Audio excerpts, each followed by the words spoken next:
Hello and welcome everyone to another edition of the Full Pelt Music Podcast from Full Pelt Music.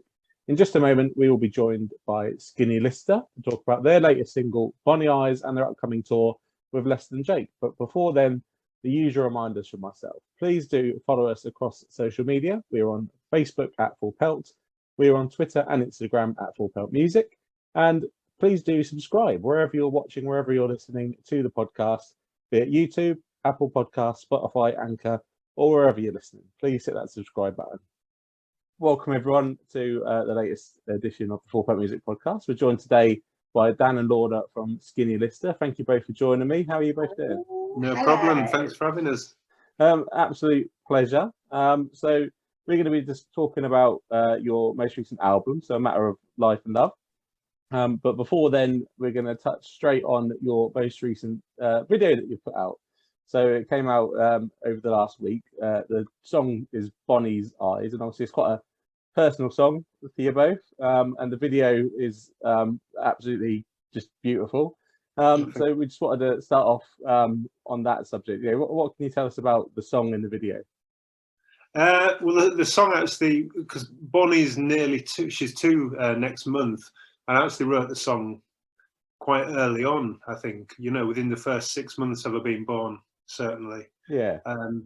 So yeah, it was just a natural thing to sort of write about the experience of becoming a parent for the first time, I think. We tend to write about, what we know and, our own personal experiences and stuff. So that was, quite an obvious one to write about, sort of difficult one to avoid, really. And we didn't want to go too gushy, writing, an album full of songs about having a kid or anything. But the rest of the band haven't had. Well, yeah. Although my brother did as well, so. Yeah, and Tom's had a couple now, hasn't he? So Yeah. But there's it's just So I think having one on the album was acceptable to the band, I think, and they thought it was all right as well. So as long as it was reasonable and just the one track was sort of acceptable. And then the video, it sort of came to, we didn't need a video, but it'd be nice to have a video for it. Yeah. And Bonny's just got to that age now where she's ploughing around everywhere, just looking at things and checking stuff out. So we thought it'd be nice just to film something myself. I did it because having someone, proper cameraman hang out with us at the time that was required wouldn't be possible. I don't think she'd have performed well enough. No. She'd have been too shy. So it was just capturing her in a sort of natural state of, wonder, looking around, at that age where everything's exciting and new. And I think it came out well, and the response has been really nice online. So we're really pleased with it. And it's quite nice just on a personal level to have something like that that's like a little time capsule of when she's, however many months she has, 2 months off to, and sort of keep that for ourselves. Obviously, I've watched it about a million times already, but like in 10, 15, 20 years, it'll be really special as well, I imagine. I'd certainly imagine so. A very special home video, as it were, and glad you shared it with the world. You'll have to do one every year, Dan. Yeah. Someone did mention online that she might actually hate it at some point. Wow. And that is a possibility, but we'll see. She'll more hate our videos probably that we're in. She'll find them Very true. I mean, the video for Bonny's Eyes comes across really, really well. Just comes together with the song very well, and it's just lovely. So obviously the track features on the album we've alluded to, A Matter of Life and Love. So just want to talk to you a little bit about that album. I mean, first of all, it is an album that you guys did everything on. You literally writ it, produced it, mixed it, and how was that overall process for you guys? Stressful. I bet. it wasn't that stressful. I mean, it came in the time, obviously, the pandemic was happening, and we were kind of locked in anyway. And that's one of the, having all that time available to us was where the whole album was pretty much written. A couple of the songs maybe written just before that all happened, but it, the positives about the pandemic for us, where it did give us quite a bit of time, and actually not only to write the album, but then to record it, and it wasn't a plan actually when we started to make the album that we would then mix it and everything. It just sort of unfolded that way. It was quite a natural thing. and it was quite liberating to have complete control and just do, make it sound how we wanted to make it sound, and use all the stuff we've learned off the great producers we've worked with over the past decade, I suppose. So and it's it was a different way of working, so it's always nice to try something new. So I mean, you say it was stressful, but I found it quite enjoyable. But it is a bit pressurized because it's all on us, But True. I think it more. Yeah, well, all on you, really. I mean, when I say stressful, I had very little to do with the production side of things. So I just had to come up and sing and do all that bit. So it's fine for me. But everyone still had their input on the record, all the bands and stuff. It's just we did it in a different way. Instead of being in one room and sort of, arguing the thing out, we sort of did it bit by bit and pieced it together. But everyone still, got their input in there. So, yeah. So, and we've really enjoyed it. The outcome of all that work has been fantastic, I think. And for us, it felt like it sort of, captured sort of every element of the band over the previous years and melded it all together. And you could, for me, you could tell that it had that extra TLC from yourselves that perhaps, wouldn't actually come from outside producers, because obviously you're going to care naturally about it slightly more. How have you found the reception to the album since you put it out there? It's been great, actually. Really good. I mean, some people, it sort of touches on some of our very early sort of sounds. We've got a Damn the Amsterdam on there is like a traditional sea shanty sounding thing. And Bonny's Eyes is very similar to like Plough Orion and things like that going back. So there's a feel, as you say, it sort of draws on sort of sound that we've covered over the past, the 4 albums previous to it. So it is sort of, touches on all those and sort of includes them, but still feels fresh, we hope, in some way. But I mean, I like the set of songs on there, but time will tell, won't it? That's the thing with these things. You sort of have to look back in a few years and to have a proper look at what you've done. And also when you get them out into the gig environment as well, certain songs come out as favourites as well. So on tour, it was we always knew something like Breakfast at Heathrow was going to be a live sort of environment, but our drinking songs tend to be. Damn the Amsterdam was great. A room full of people singing along. And we had the Longest Johns feature on that as guests, and because they were on tour with us as well, it all tied in nicely. They were able to join us on stage every night for Damn the Amsterdam, and it was great having all that extra, shanty power with their voices on stage. So we managed to head along to the Norwich show, and the reviews on peltmusic.com. Very positive review. Really enjoyed the night, and you say the collaboration that you had on the evening of all the shows with the Longest Johns obviously reflects the collaboration you had on the album. How did that team up come to be? Where did the idea for that come from? They'd seen us way back, hadn't they? Yeah, we'd done a Rough Trade in-store show a few years back in Bristol, which is where they're based. So that was our first connection with them. But it was actually, the real connection came when the whole, shanty mania thing kicked off. Yeah, was it beginning of last year? I lose track of time, but I think it was first thing last year, wasn't it? But that's where the sort of connection happened. We got in touch with them and did a little TikTok video with them.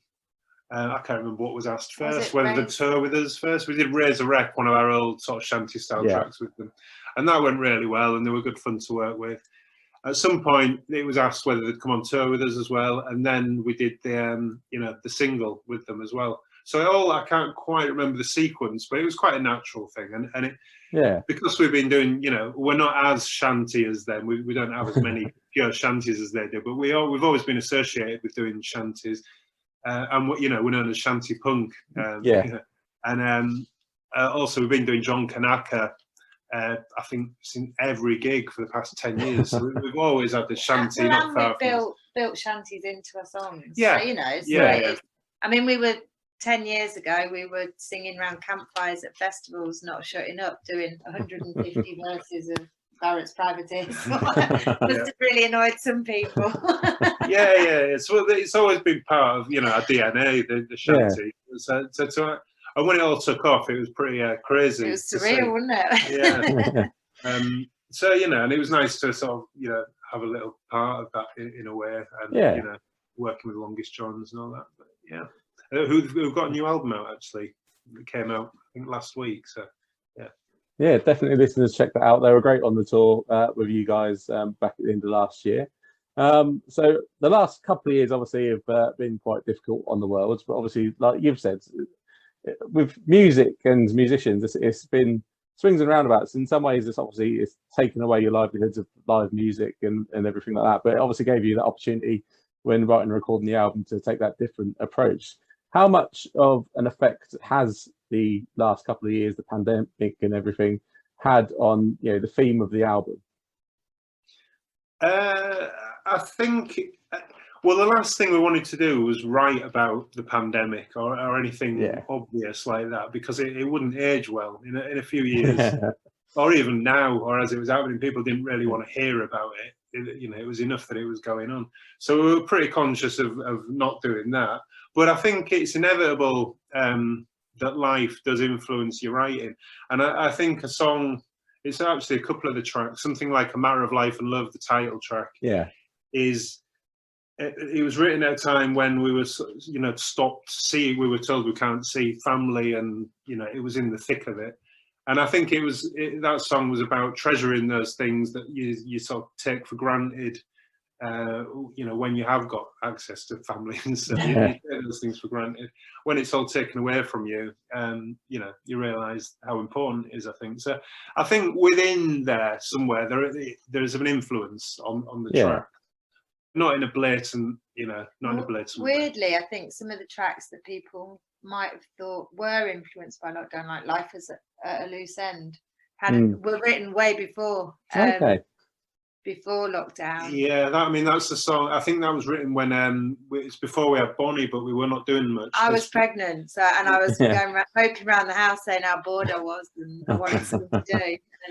And, So Life at a Loose End was written about that, and then it was only a few months later the whole thing happened. And the lyrics, then I think people would think, oh, that's obviously about lockdown, but it wasn't actually. But there was a song as well that didn't make the album called Circuit Breaker, and then they started talking about circuit breaking. What? That's so weird. It's almost like I could see it coming up. The last couple of years has made us all take a kind of different look at life, and I think songs that perhaps aren't directly written about it, like A Matter of Life and Love, obviously do sit at a certain level with people when they listen to it now and reflect back on the last couple of years, and is sort of helped with the relate to the album, as it were, as a listener. So it certainly has had an impact. But obviously all the usual stuff that you'd expect from Skinny Lister is on there. And a lot of your songs that you've put out over the years have quite interesting stories behind them. Some perhaps you wouldn't want your daughter to be hearing in years to come, perhaps. But one of the songs that stood out to me was Bavaria Area, and I just kind of felt listening to that song, well, there's definitely a story behind there. So if there is, would you care to enlighten us where that song I mean it's all in there in the lyrics, really. It's we were on tour in Germany a few years ago. We were spotting Frank Turner actually, and we were passing, I think we'd come from Austria, we were going into Germany, and we got hauled in by the police. And for some reason on that tour, we had a lot of attention from the Bavarian police and German police in general, actually. But we had to follow them. We went into this garage, the door shut behind us. And terrifying. Very, I mean, the other thing was I had a half drunk bottle of whiskey in my driver's door. I wasn't drinking. It was just from the night before, so part of the ride. It didn't look good. Anyway, they were convinced we were up to no good and maybe had some drugs on us or something. But they got the sniffer dogs out, decided to get our bags out. We're really boring. Yeah, very boring. No sex and drugs and rock and roll on our band. We were clean as a whistle, obviously. But they basically searched everything, and it was sort of quite harrowing, really. Even though we weren't clean, it was terrifying. They were so intimidating and scary. It was. But not only that, we got back in the van.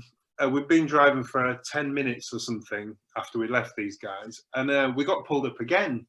And this time the police got out, and as they approached our van, they were pulling on rubber gloves. That is worrying. This image of them, and I was like, "Jesus, what's going to happen here?" But fortunately, I think Max was driving. He explained to them that we'd just been at the full search, like just 10 minutes back down the road. They contacted through, and they found out that we had just been searched, so they left us on our way. But yeah, weird that we were getting a lot of attention on that turf. Yeah. But that was what the Bavaria area was about anyway. And so it's all true. The gloves, the dogs, all of it. Yeah, not a great situation, but hey, you got a great song out of it at the end. We got a song out of it. That's the thing. If you can get it's like Trouble on Oxford Street. I took a bit of a beating, but we got a good song out of it. So if you can get something good out of it, that's good. And obviously, you haven't been put off traveling to Germany, because I noticed you've got some tour dates coming up in Germany. So we love Germany. You'll be back. People take that song as us, saying we don't like Germany. Or Bavaria, we love it over there. Of course, some of our best crowds, I think. That was one of my favourite countries. Yeah, and we're back there in June. So we'll be in Bavaria in June. I can't remember the dates off the top of my head. It's just a short run, but early June. Yeah, 1st to 4th. Yeah. So any people in Germany watching this, you won't have seen us for a while because we haven't been gigging for a while over there. But come and join us. Yeah, make sure you head along to a show. So we alluded as well to your tour at the tail end of last year. I've been gone, obviously, almost a couple of years without being able to play live. How did it feel for you guys to be able to get back out there on the road and play shows again? So good. It was so good, and it was like, I don't know, it was just brilliant. Can't explain it. But also Omicron was sort of creeping in as well. So towards the end of the tour, it was just like play every show like it's your last show, even though we can't do that anyway. I don't know. It was just like, go for it. It was so good. Loved it. Oh my God. Can't wait to do it again. But yeah, and especially for a band like us that kind of, we're a live band. I mean, with the albums and stuff, but we've always been a live band. And it's to not have that for a couple of years. I mean, as it happens, the timing wasn't bad. We just had a baby. We were very lucky. Yeah. So we were having a bit of time off anyway. But nonetheless, to take all that time off, when you finally get back to it, it's great. And I felt it from the crowd as well. Yeah. The crowd, they were so happy to get back out there, I think, and it's a reciprocal thing. Yeah, so, well, we sold more tickets than we've ever sold before. It was just one of the best tours ever. It was great, so good. Yeah, I can echo that. As a fan that was in that crowd, absolutely amazing to get back into sold out crowds. Listening to shanty punk, having a drink, having a sing along. It's absolutely fantastic, and obviously you guys would have loved it on stage. But obviously, I guess it was a unique touring situation for you both, because obviously, one, your new parents, and two, obviously, with COVID, and you mentioned Omicron and all that kind of happening. What kind of effect did those two situations have on the backstage aspects of the shows? Well, depend on the bit of the show. I don't think either of those things have a big impact. No. You kind of get on with what you're doing, and you're back into the zone. You're operating in a bubble, aren't you? Really? Yeah. You're not in a bubble. You feel like you're in a tour bubble, and sort of the outside world is separate. I mean, by the end of the tour, Lorna was crowd surfing, everything. It was back to business as usual. The only thing we weren't doing was handing the flagon around, because I think people would definitely frown on that.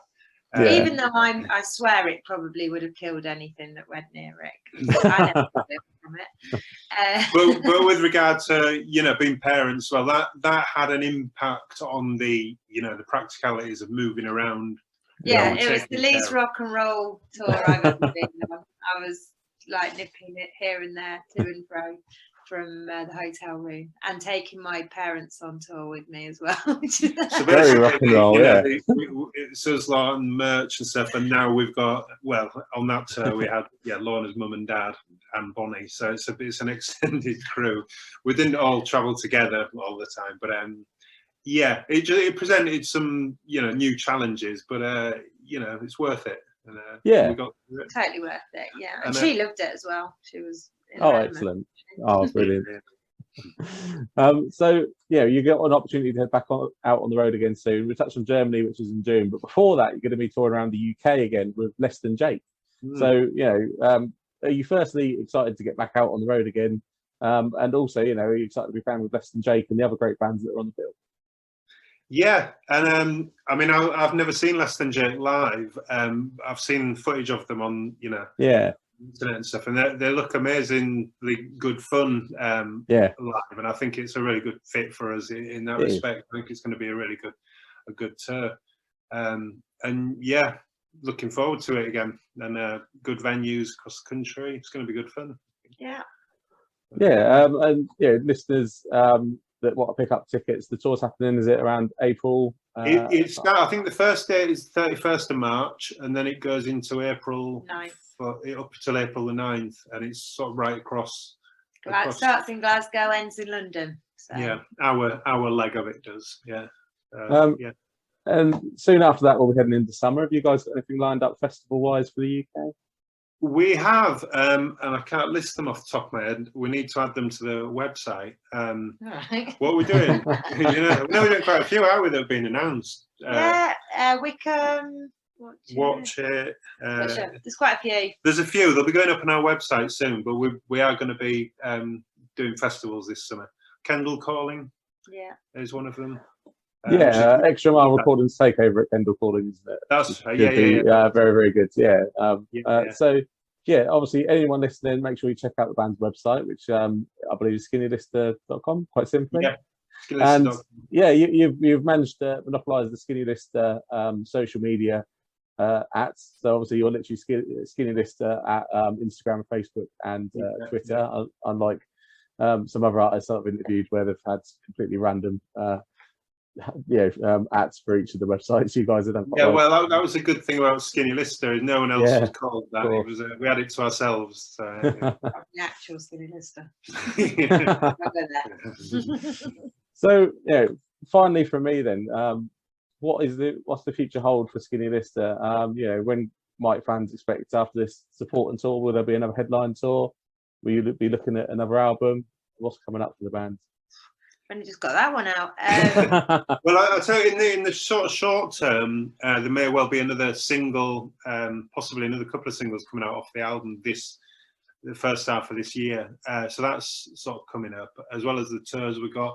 And then I don't know. We don't. There's other stuff in the pipeline, but it's difficult to say because we don't quite know what's going to come off and what's not. But I'd be surprised if we're not doing some Christmas shows again. And ending with a Christmas show in London, but we can't really say too much because it depends. There's a few movable things, so we're not quite sure. But there's things in the pipeline, so and that's the main thing. Definitely. Well, thank you both very much for giving up your time to me for the podcast. Listeners, make sure obviously you check out the band on social media, like we said, and the album is a fantastic album, so do check that out, and obviously check out the tour. If either of you, what would be your final message for listeners? What would you like to finish on?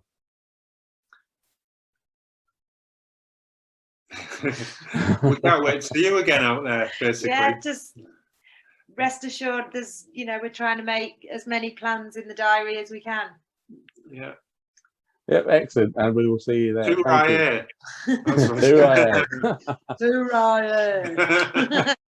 Well, thank you everyone for checking out that chat there with Skinny Lister. Please remember, check them out on social media. They're on Facebook, Twitter, and Instagram at Skinny Lister. Do check out their latest album, A Matter of Life and Love. And of course, they'll be on the road with Less Than Jake very shortly. Please do follow us on social media. Follow us on Facebook at Full Pelt and on Twitter and Instagram at Full Pelt Music. And please, just again, hit that subscribe button wherever you're listening, be it on Apple Podcasts, Spotify, Anchor, or if you're watching the video on YouTube, please hit that subscribe button. It really helps. And we'll see you soon for another episode of the Full Pelt Music Podcast.